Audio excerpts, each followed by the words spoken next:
Okay, so the question for every candidate is, what is your take on the comprehensive plan that has been presented to the City Council, which will likely be adopted before you take office if you are lucky enough to be the winner of the general election?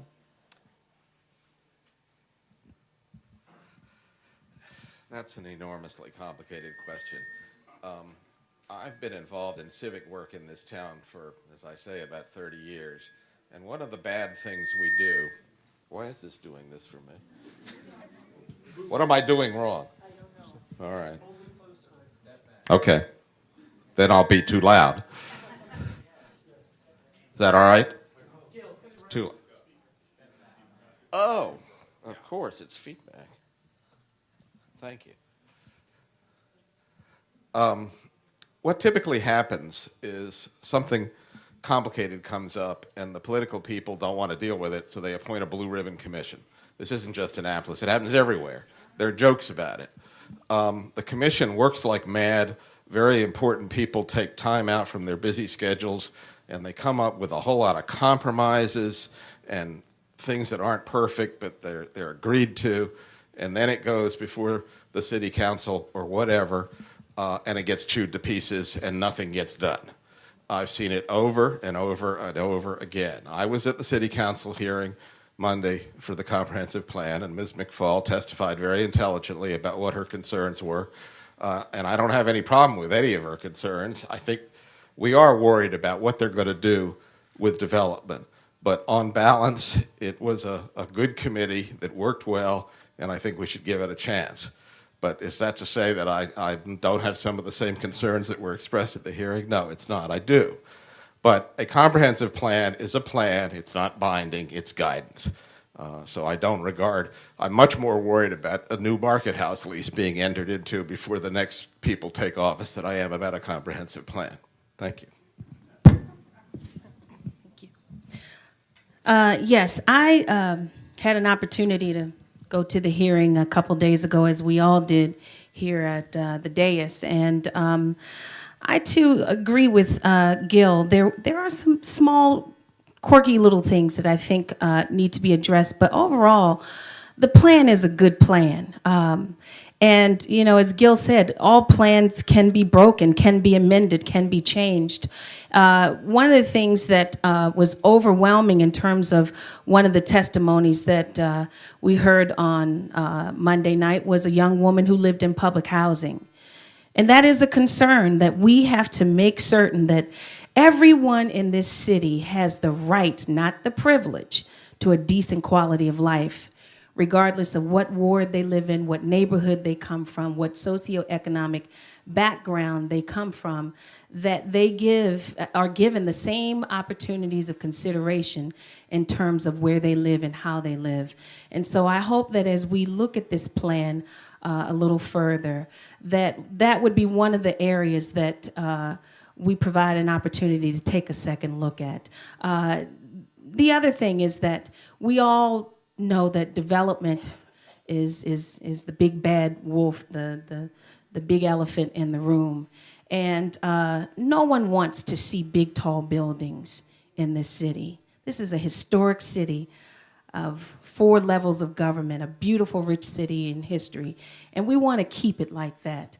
But I think that we do need to understand and read the plan a little further in terms of the understanding or misunderstanding of what these levels of buildings that have been presented versus what are assumed. And so, again, I think that we need to take a look at it. It would be nice to have it a little more user-friendly in terms of line items so that we all can have a better understanding of how to read it appropriately. Thank you.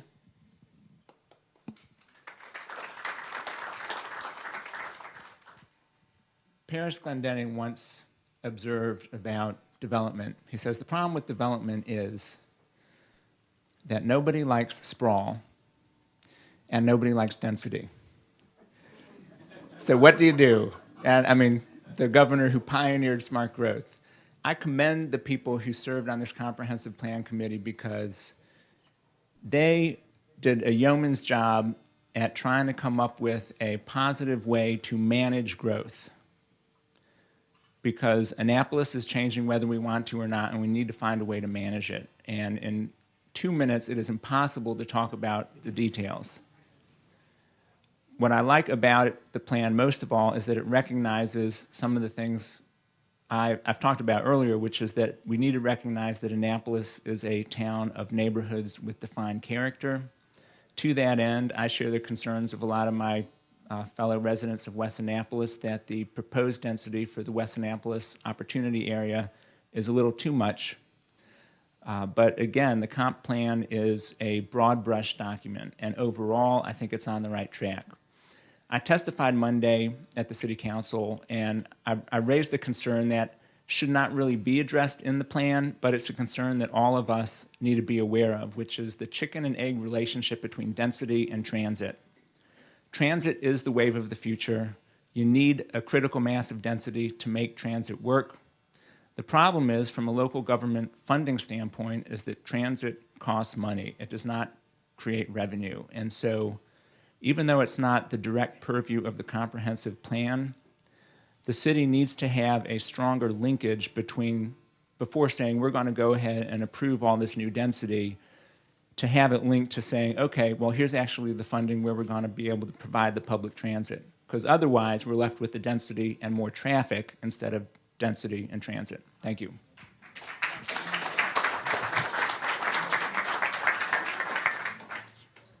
First of all, I'd like to thank those citizens of Annapolis that took time out of their busy schedules to work on and bring forth this plan to us. As I evaluated the plan, I was in full agreement that it's no question that it's a plan that it's a guide. It's not policy, so it is bendable, it's breakable. There are changes that can be made. Undoubtedly, when we take a look at the 4 opportunity areas that were mapped out, there were some that unquestionably could go back to the drawing board, take a few things, but Annapolis is a changing city. We're growing, folks. And although we are an historic city, we are becoming undoubtedly an urban city. No, we don't need tall, skyscraping buildings, no question about it. But we do need to know that as we enter into our city, through the different areas in which we enter, we need to make those areas look like different parts of the other parts of the city. One part of the city across the street is real defined. Another side is somewhat undefined. We need to get that on the same board. We need to become much more of a character to our city and not just one that is left from many years ago. I see things that when I used to come up here in the 70s, there's a few things that are still in place. And undoubtedly, we can hold on to those things, but change, that's the word that's been talked about. Change is inevitable. Thank you.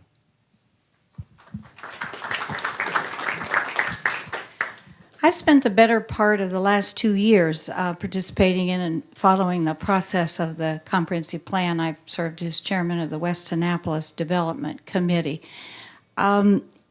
Lots of good folks worked a long time, and there are many good things in that plan. Lots of information, many good principles, but there's two really fundamental flaws that do not make it the correct vision for Annapolis's future, and that's what a comprehensive plan is. It is our vision for ourselves of what we want to be in the future. And the two things that I have spoken out strongly time and time again on are the density that are called for in the plan and the scale that's called for in the plan.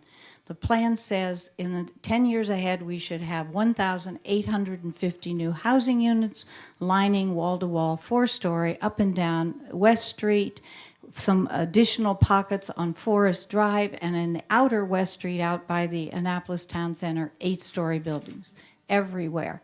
I do not think this is the vision that Annapolitans, I know this from my many conversations around town, this is not the vision that Annapolitans have. And our road systems, our transportation planning did not follow that in the plan. It does not say how we will solve these problems. It simply throws out general principles and calls for more studies. We have got, in my view, to take a hard look at that plan, reduce the density, I would say roughly by half, and we have got to say that we are a town of 1 to 3 story buildings. We have character, we have charm, we have neighborhoods, and only in very selected, carefully designed places should we have any greater high rises or densities. The plan is just flawed in those 2 areas, and if I was mayor and this plan was adopted with that language in there, I would revise it. Thank you.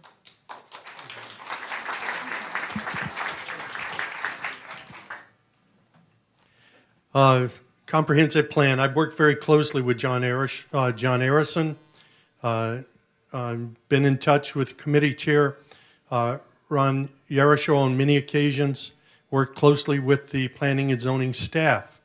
Members, residents of Ward 7 have given input and helped formulate the comprehensive plan. Density is of concern. Do we need more density? Do you need density for better transportation? I say we've already got the density. We have 4 million tourists coming to Annapolis every year, and that figure is not figured into our transportation planning. It needs to be. If we had sufficient transportation from the outskirts of Annapolis, from hotels coming down these main corridors, we would, and taking the tourist factor into consideration, an incredible amount of increased density by construction is not necessary. Again, transportation is the future for the city of the downtown. Bringing people in without their cars, making it convenient for them to come to downtown Annapolis. People who live in the Parole area and the new high-rise, making it convenient for them to get on a train and drive to downtown and eat and shop and drink and take a train back. It can be done. We can get rid of the big bus system with smaller jitney buses meeting the streetcar system at every intersection. Again, how are we going to do it? Federal funding. It can be done.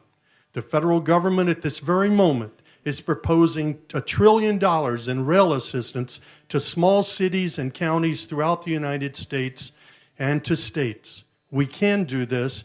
The plan that we promoted and got approved and funded by the state of Maryland has just been completed.